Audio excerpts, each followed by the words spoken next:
actually located in Australia, so it's 11 p.m. at night here. But I am really appreciate being able to be with you. I want to tell you today about our. I'm sorry, my screen doesn't there. Wanted to tell you about our mentoring program that we did. We have run this mentoring program for almost 3 years at our university. Now it's an instrumental mentoring program.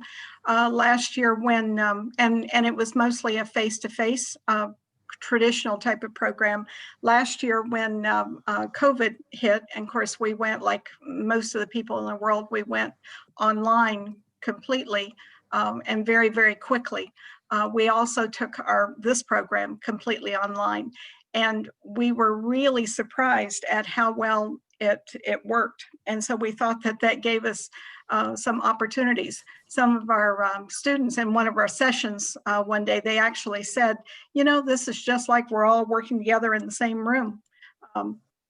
So this brought up some questions, and I would like for you all to think about as we're doing this, and I'd like to know what your thoughts are. So what do you think about, you know, when you think about mentoring online? You know, is it something that actually could be done?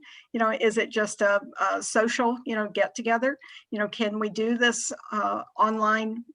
We always have safety issues to think about when we're working online with a lot of different people. So what is your experience? What are your expectations? And you're free to to tell me, or if you would like to put something in the chat, your ideas or thoughts. I'd be interested to know because my experience is that it's not something is intuitive, something that you think could be done.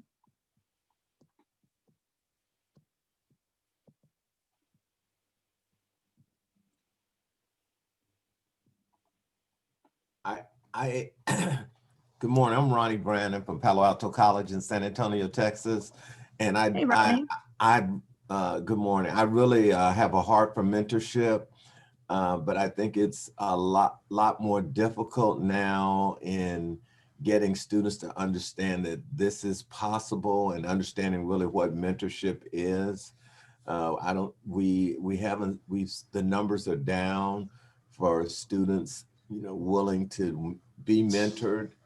Mm-hmm. And so I think our challenge now is to deliver that message that it can still be done, and the importance of making that connection with the mentor and what the mentor can provide for the students. So to me, the students that I am mentoring, being able to listen to them and really hear what they're experiencing and just ask questions. Never say, hey, this is what you need to do or that's what you need to do. But you ask enough questions and they leave with all the answers that they need. Thank you. Yeah, you're exactly right, Ronnie, and you make some really good points. It is difficult sometimes to get students to, you know, to reach out or be willing, you know, to reach out. And that's some of the things that we're going to talk about, you know, today.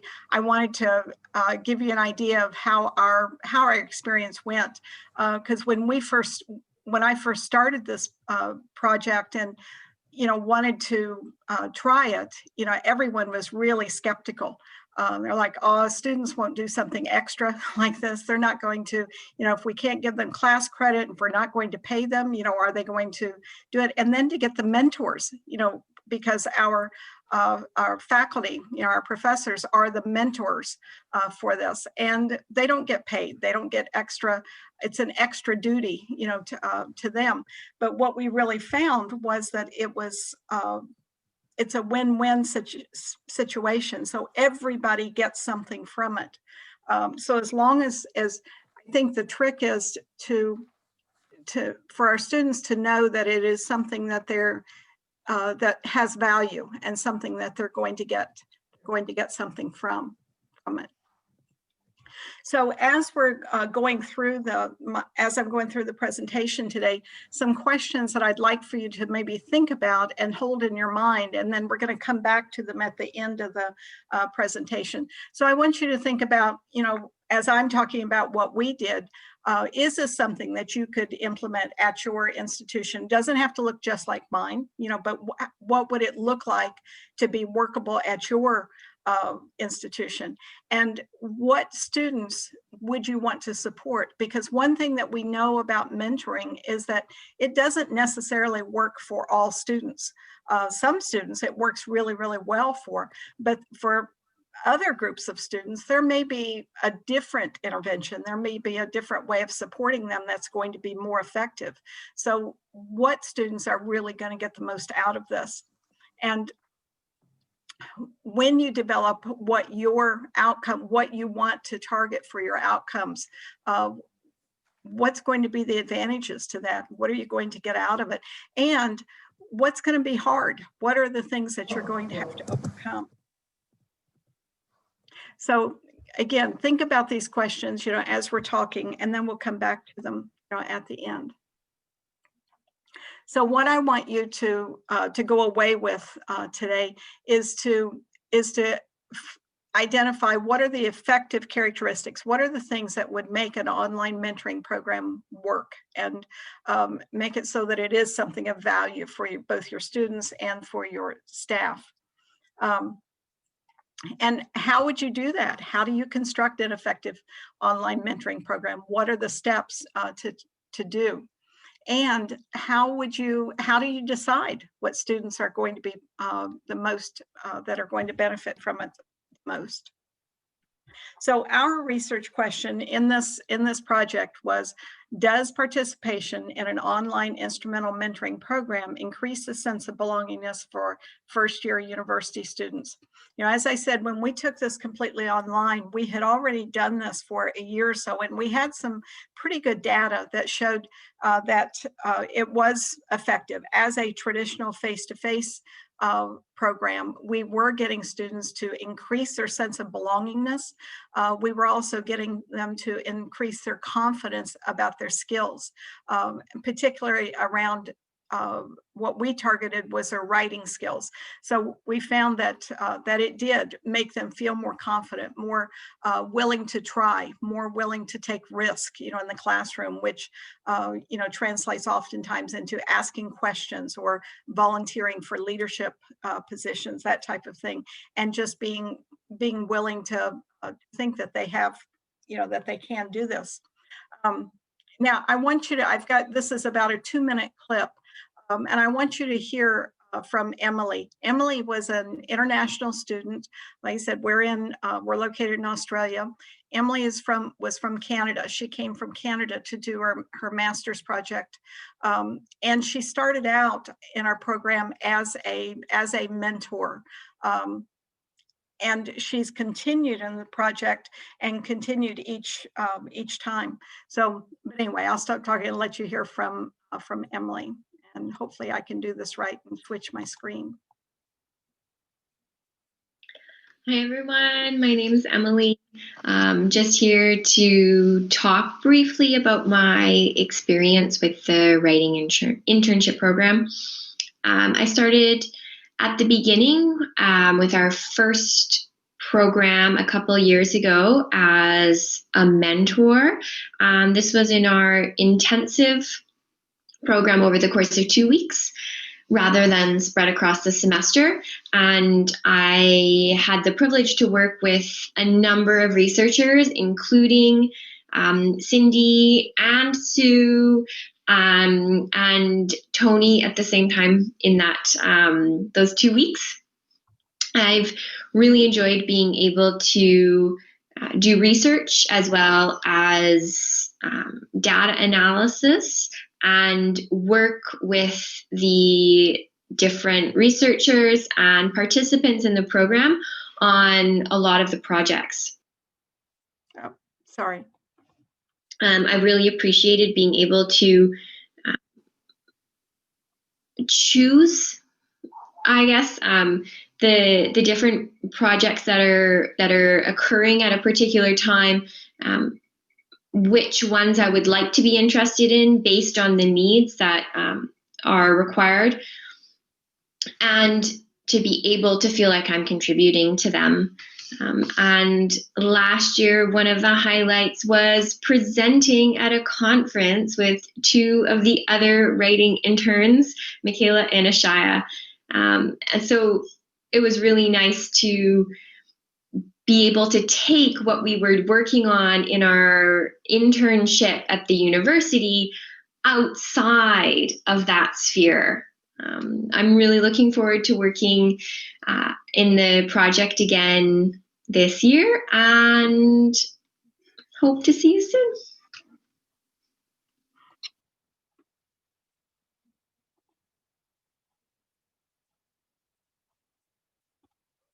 Okay, let me compare.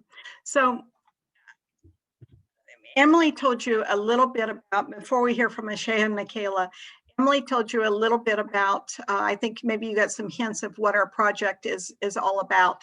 So what we are actually doing in this, we take our students, and like I said, we started out with the first semester we started with some master students such as Emily, and then also our staff, our research, academic staff as mentors. But we took these mostly first year students, and we just brought them alongside of us and treated them like research assistants.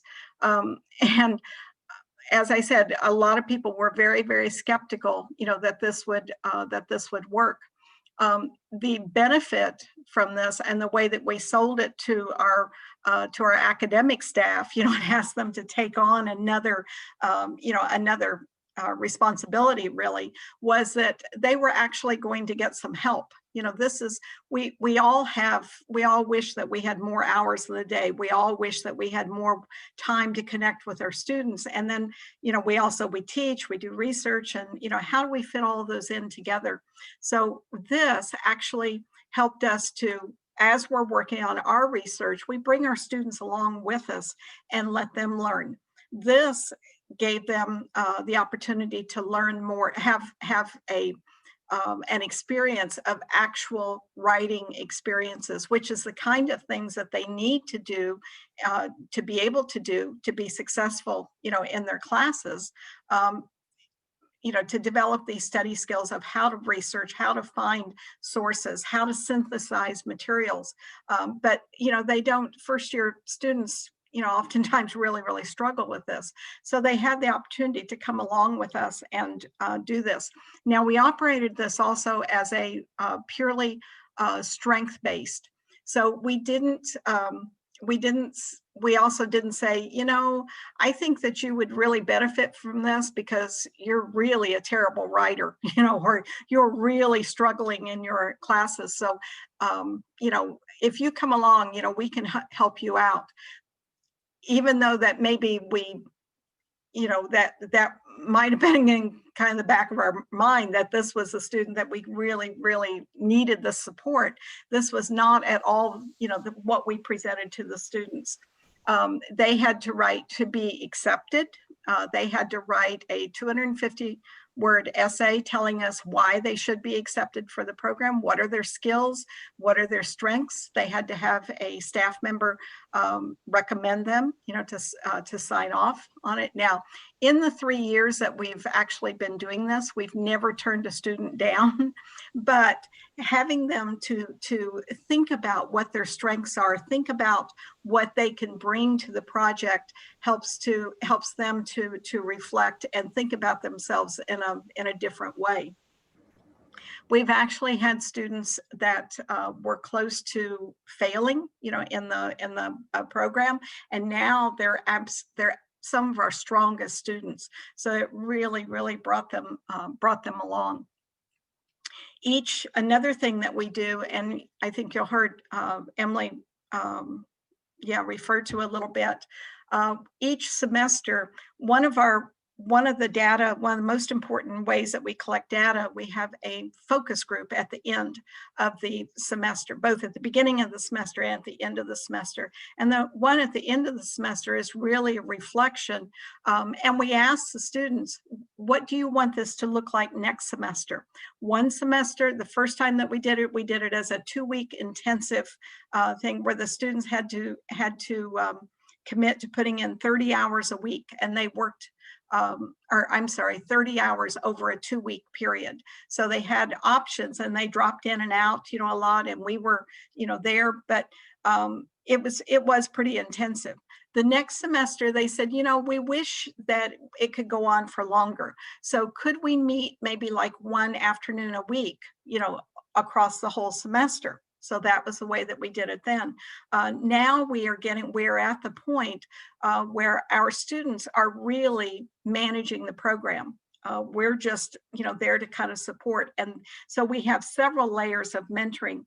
We have the academic staff, we have our postgraduate students, we have several master's and PhD students that are involved, and then we have our undergraduates. But we have our senior interns who are still undergraduates. They were some of them that started out as first-year students, and now they're in their 3rd year, and they are mentoring their the new first-year students who come in. So it's really, really beautiful to see it happen. Okay, I want you to hear another little clip from Aishea and Michaela. These are 2 students that again, they started out as first-year students. Now they're in their 3rd, and they have really, really grown in this. And they're acting as peer mentors. They actually were peer mentors for each other. It was really neat to see that happen when they were both brand new mentees in the program. But now they're not only have they mentored each other, but they're mentoring the new students who are coming in. Okay, when I showed you the clip before, could you all see the audio as well as the video? We could hear the audio and we could see the clip. Wonderful, great. Okay, so we'll hear from Aishea and Michaela now.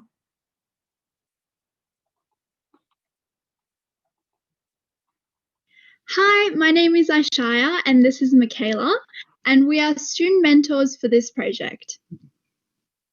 We are both in our 2nd year of primary education, and last year we were involved in this research project as interns. For me personally, it allowed me to further develop my academic writing skills, improve my online research skills, and also act as a means for me to further pursue my love for research.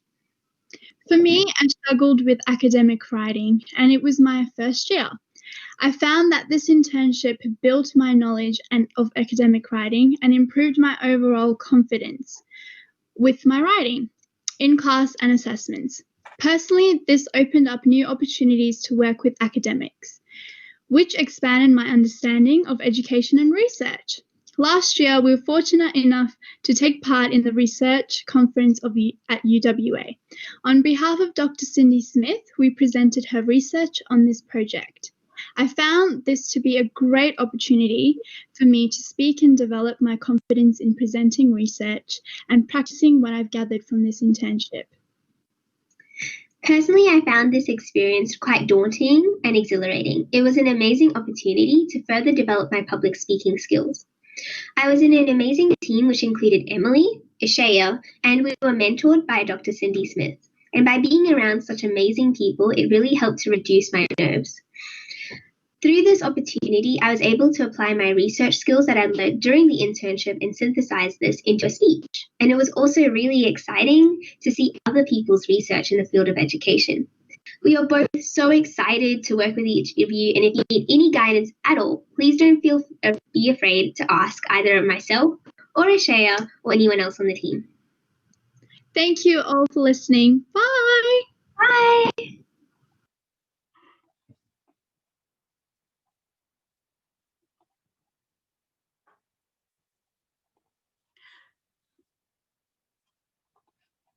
Okay, so Aishea and Michaela, this was they made this clip at the beginning of their 2nd year, so at the end of their 1st year, and what they were doing was this was actually their idea. They made this clip as a recruiting tool.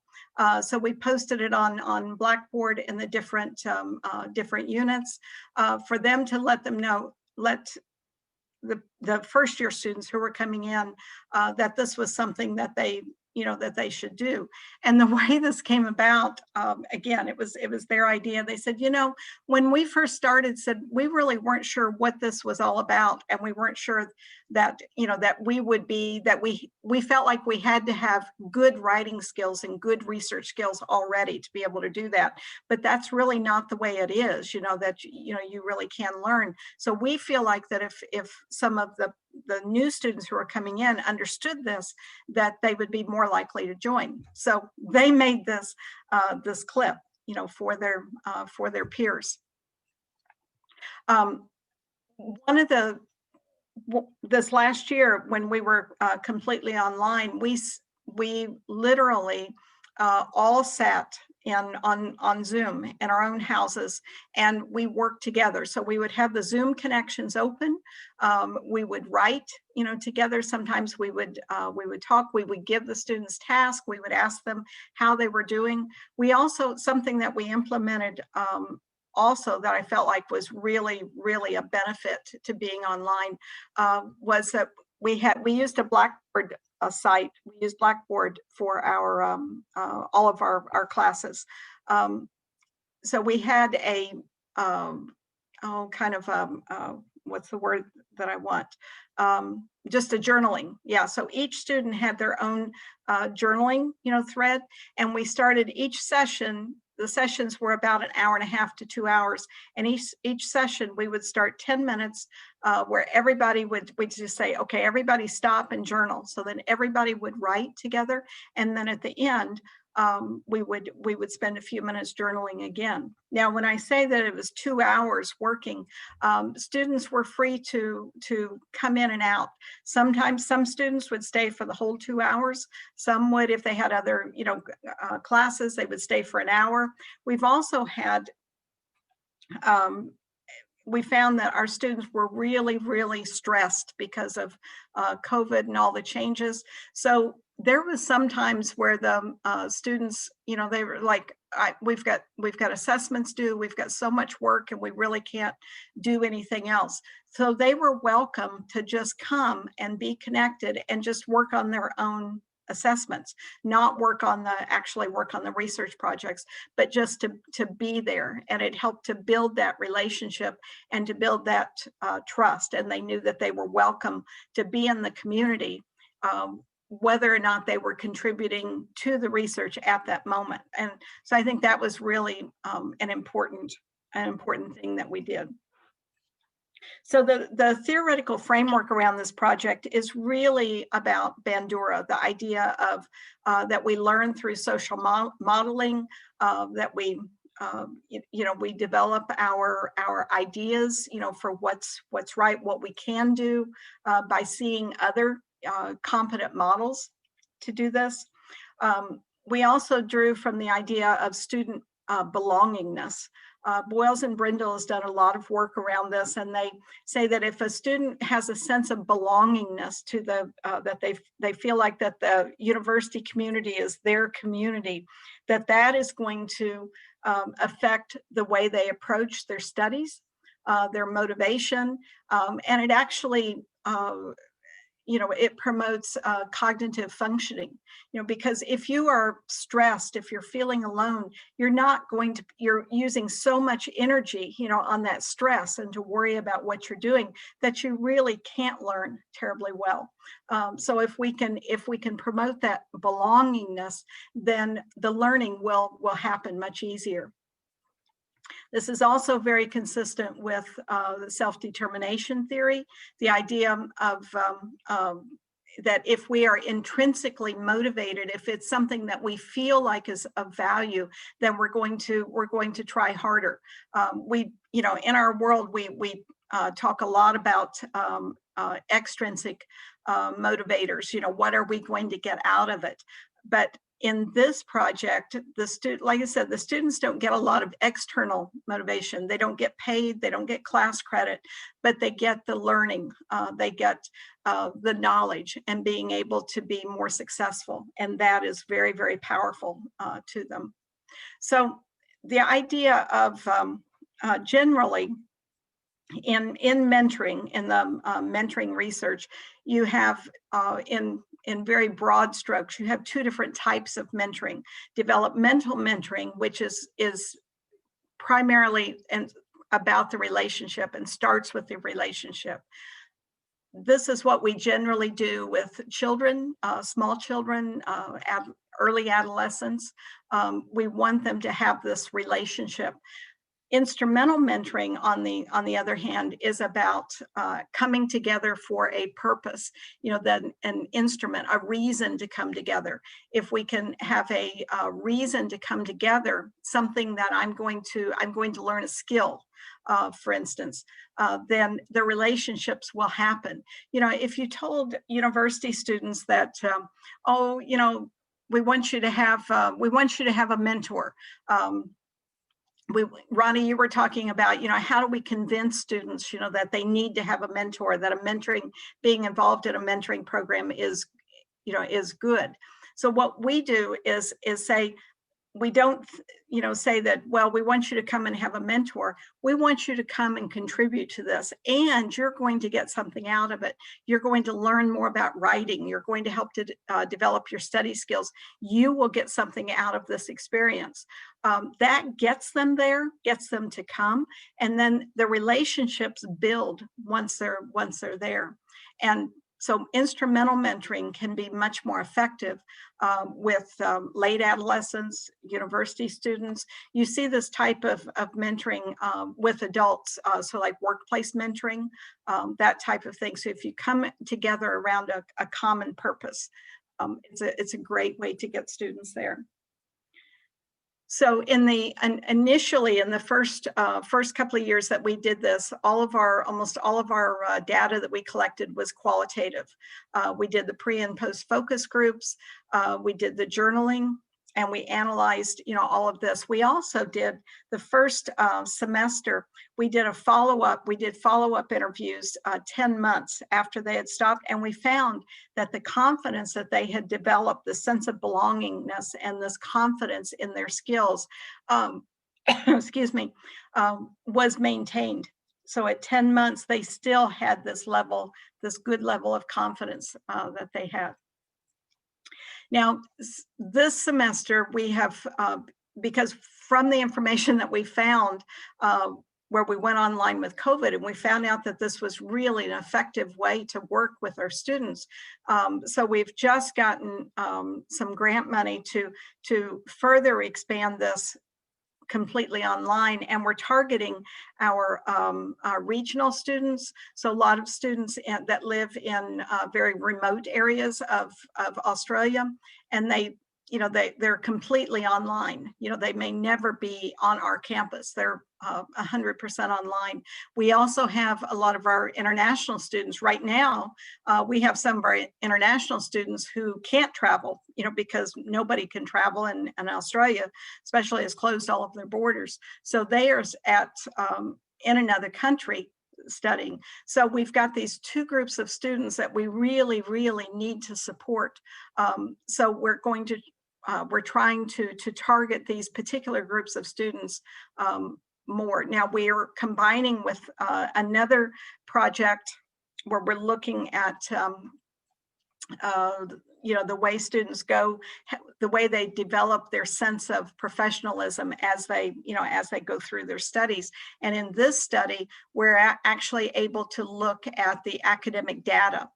So we're able to, for limited purposes, to de-identify some of the data, and we will be able to see if this confidence that we're seeing, and we know that that's there and that's increasing, but does this actually translate into higher grades?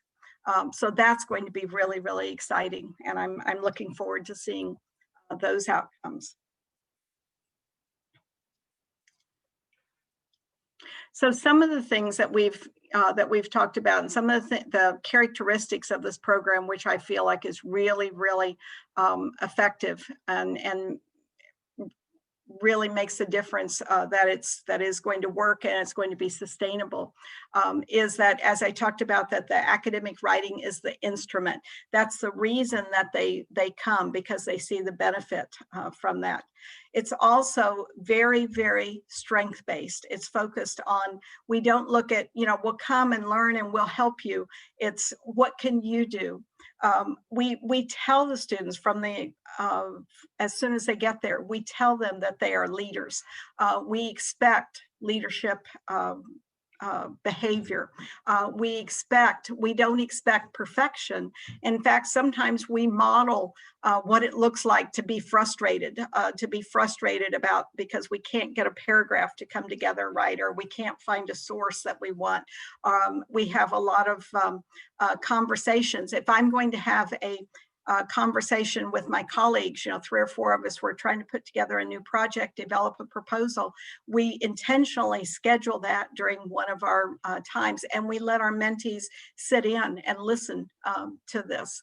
And we really feel like that this is what's helping it to grow and helping the students to, to learn and to understand that this is a good, safe place for them to be.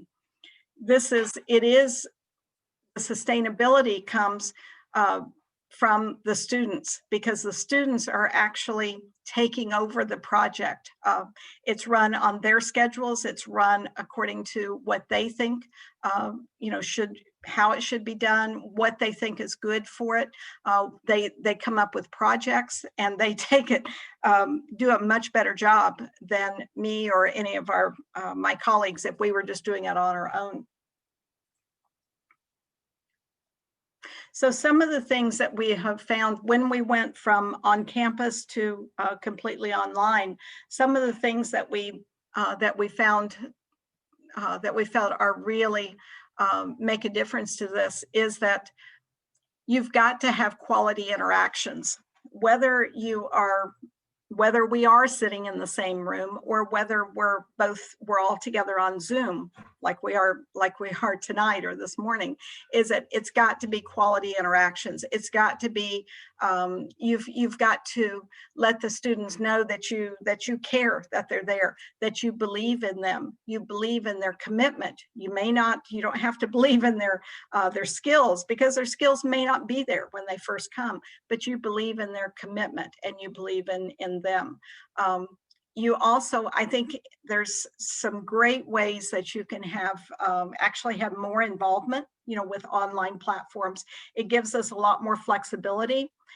We can record things, we can leave notes and comments for each other. We don't all have to work at the same time.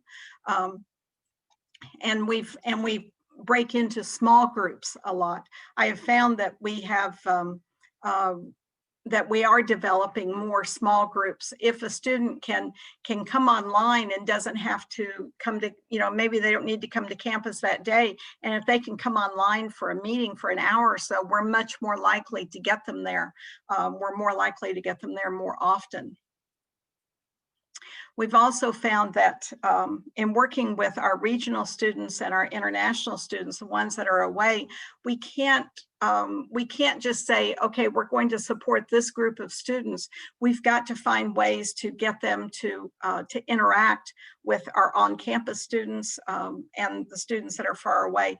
And online platforms it's much easier to do that. We can build this community across the different ways. We don't have a community of online learners and a community of on-campus learners. We have a community of learners who interact, sometimes face-to-face, sometimes in electronic platforms. And I think that's really, really powerful. So now, I told you that we would come back to these questions. So I would like to hear from you. I've done an awful lot of talking. So what questions do you have for me? How would you do this in your institution? And again, it doesn't have to be done exactly like mine, but I hope that we've sparked some ideas of some things that you could do something like this.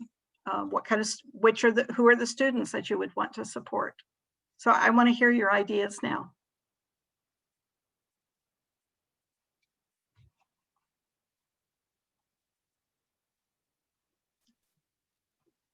You can type your ideas in the chat or questions. Hi, I'm Lori Dillon. We have a mentoring program where I currently work, but not one specifically for my target audience, so to speak, which is nursing. And so based on what you were saying, I actually multitasked and created a couple learning sessions for a new hybrid, or well, it's supposed to be a hybrid. Now it's fully online class I'm teaching.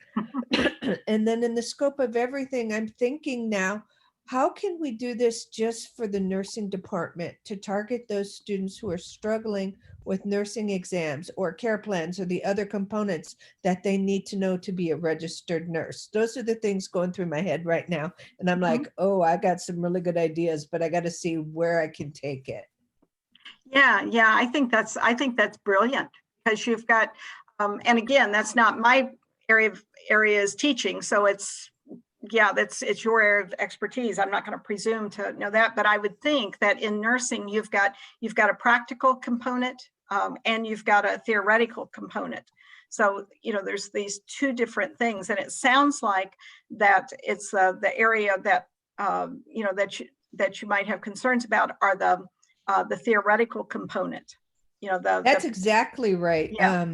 Everybody does really good when it comes to skills and those things. They usually really blossom in their skills. But when it comes time to do theory's complicated, and theory's hard to integrate into your life.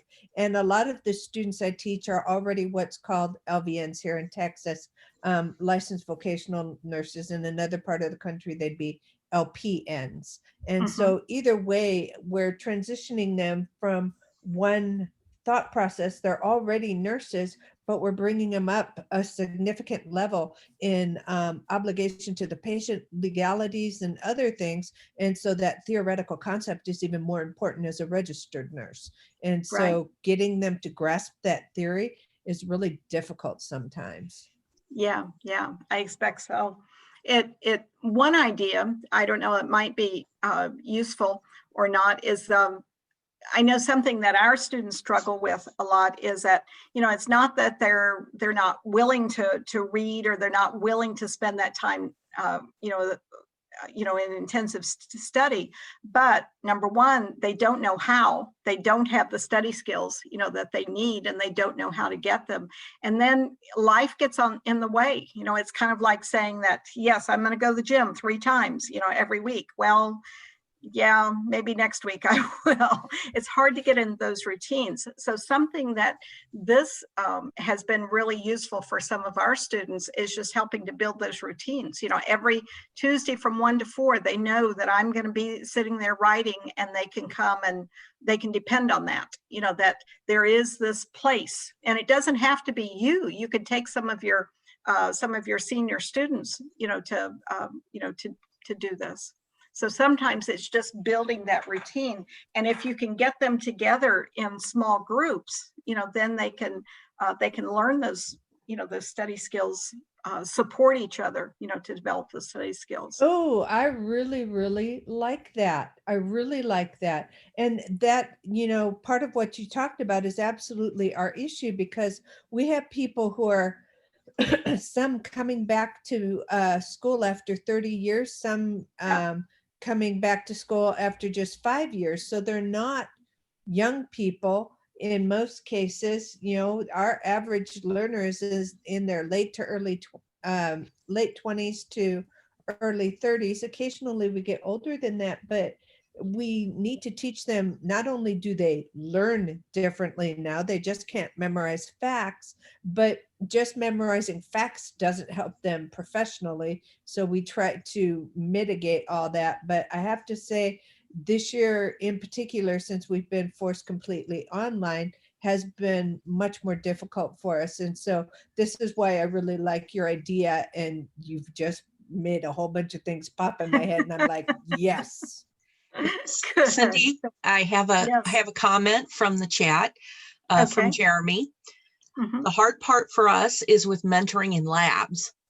We still require students to come in and take part in labs, and mentoring in virtual environments is very difficult. Okay. Okay. So yeah, and I can see where that would be.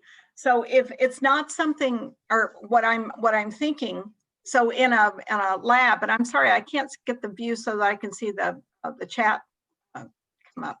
I don't know, and so if you're in lab, so it must be it's science based. Is that correct? Yes, sciences. Yeah, yeah. So, it's again, I mean, I'm guessing that you have the lab-based learning, but you also would have a theoretical pen and paper information, studying. You've still got that component, of it somehow. Um, and so at some time, maybe if you use the online premise, the coming together as a group, that might be useful for that. But I also don't think that you have to do, I know for us, it's not one or the other. We're very much a hybrid model. So this morning we had, or this afternoon, I had 4 students, in physically present in the room, and I had 3 online, too. And they came in and out. We also did a presentation. I was using the experience because I told them, I said, I'm presenting, tonight. We have a couple of our mentees who are presenting on different kind of projects. So I said, let's do a presentation. What makes a good presentation?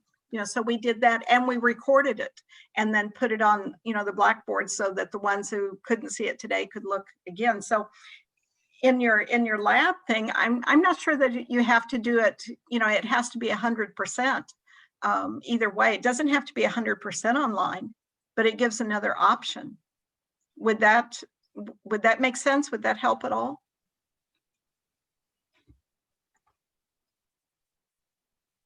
He says, sure. Okay. Ronnie, I'm still thinking about what you had said earlier about getting students to come, getting them to be involved, getting them to be interested in mentoring programs, to convince them that that a mentoring program is good for them. Do you have any ideas how would this work in your institution? I do, based upon what you said. I think pitching to them that I also could help them in their leadership skills in logistics and their problem solving, their critical thinking, and how to address logistic situations. I think that would get them to buy in more, because they would see more that's what's in it for them. And Yeah. then, Cindy, I need to give you a 3-minute warning. Sorry to interrupt, Ronnie. Oh, okay. Okay. and Sure. then about their future of being able to pass that on, to be able to mentor others as they mature. I think that that will be how I will approach that. Yeah, that sounds exciting. Well, I have really enjoyed talking to everyone here today. It's really thrilling to hear your ideas. I hope that you're able to take some things away that's useful. And I'm really hoping that you will send me an email, or maybe we can see each other in the break time. I do a lot of work with international students, and I have a couple of colleagues, one at a university in the US and one in Saudi Arabia, that we're actually doing some virtual mentoring. We're expanding this in a virtual setting internationally. And if anyone would be interested in working with me and would like to get to know some Australian students, yeah, I would love to hear from you, and I would love to hear how we could do that. So we are using Gatherly. As if you are able to get over to Gatherly, they could sit and chat with you. It's open. Awesome. And we actually have about a 15-minute break. Daisy Carmona, we've only got a couple minutes left. She wants to know if anyone had done any mentoring events that were previously face-to-face and had transitioned that to online. Yeah, Daisy, this project was exactly that. We transitioned 100% online within just a couple of days. Yeah. Great, thank you. Yeah, thank you. I hope to get to talk to everyone more. Bye-bye. The Gatherly, if you haven't used that platform, it'll allow you to chat with Cindy in video. So does anybody need the link for the Gatherly?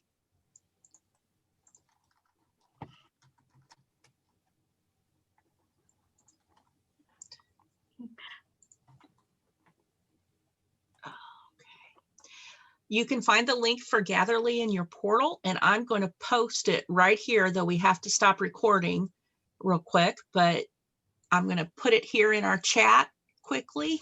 I do hope you'll come over. It's a really fun platform. And we've got about, oh, I've got to stop recording now. We've got another survey that'll be coming in. Thank you. Thank you. Thank you. You did a great job of facilitating for us. Thanks. Oh, I appreciate it. Thanks.